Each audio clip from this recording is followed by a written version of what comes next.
Assalamualaikum warahmatullahi wabarakatuh. Halo teman-teman otomotif maupun teman-teman Honen ya. Jumpa lagi di channel Bang Brewok.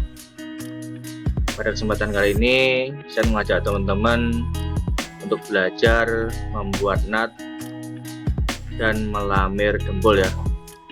Ini terusan video kemarin. Untuk video kemarin kita mengerjakan pada tahap pendempulannya, dan untuk video kali ini kita fokuskan pada tahap pembuatan natnya serta pelamirannya ya teman-teman. Oke, bagaimana proses pengerjaannya dan bagaimana cara pengaplikasiannya ya. Jadi mari simak video ini sampai selesai, dan jangan lupa like, komen, dan subscribe, kita share apabila video ini bisa bermanfaat dan membantu teman-teman. Kita lanjut pada proses pengerjaannya.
Baiklah teman-teman, sekarang kita sudah selesai pada tahap pendempulan dan pelamirannya ya. Seperti ini hasil pengerjaannya, bisa teman-teman lihat sendiri ya. Ini natnya juga sudah lurus seperti ini ya, sudah lurus sesuai dengan pabrikannya. Jadi kita tinggal tunggu pengeringan dan bisa masuk pada tahap pengamplasannya. Oke, sampai di sini dulu perjumpaan kita kali ini. Semoga video ini bisa bermanfaat dan membantu teman-teman. Jumpa lagi di video-video saya selanjutnya.